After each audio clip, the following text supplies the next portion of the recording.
మలబద్ధక సమస్య వస్తూ ఉంది, గంటలు గంటలు వాష్రూమ్లో ఉంటున్నారు, అయినా కూడా రావట్లేదు. సో దీన్ని అంటే ఈ మలబద్ధక సమస్య ఎక్కువైతే ఎలాంటి ప్రాబ్లమ్స్ వచ్చే అవకాశం ఉంది? మీరు ఒకటి ఆలోచన చేయండి, ఎవరైతే వీడియో చూస్తున్నారో వాళ్ళు కూడా ఆలోచించండి. ఏంటంటే మీ అందరి ఇంట్లో ఇప్పుడు వెస్టర్న్ టాయిలెట్లు ఉన్నాయా లేవా చెప్పండి నాకు ఫస్ట్. మ్యాక్స్ ఉన్నాయి సార్, మ్యాక్స్ ఉన్నాయి. వెస్టర్న్ కంట్రీస్ అంటే యూకే కానీ, యూరోప్లో ఉన్న కంట్రీస్ కానీ, యూఎస్లో అక్కడ ఈ కల్చర్ స్టార్ట్ అయింది. ఓకే. మన వాళ్ళు ఒక 40 సంవత్సరాల ముందు ఎల్లుడు అక్కడ స్టార్ట్ చేసిండ్రు. ఆ టైంలో షిప్స్లలో కూడా పోతుండే.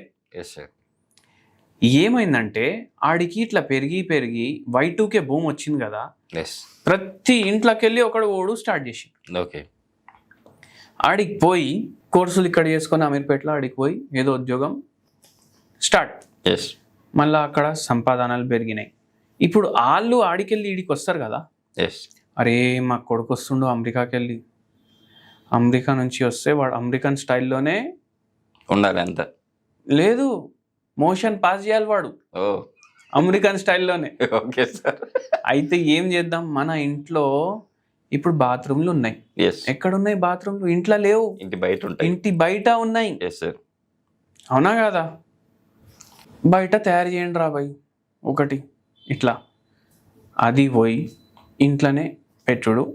ప్రతి ఇంట్లో ఇప్పుడు ఏమైపోయిందంటే ప్రతి ఇంట్లోకి వెళ్ళి ఒకడు అమెరికాలో ఉంటాడు, వాడు వచ్చినప్పుడు వానికి సింహాసనం ఉండాలనేసి ఇంట్లో అట్లా తయారు చేస్తారు. Okay sir. ఇప్పుడు మెల్లమెల్లగా ఏమైంది, అరే మోకాలు నొప్పులు వస్తున్నాయి, మేము కూడా దాని మీదనే కూర్చొని చేస్తాం అనేసి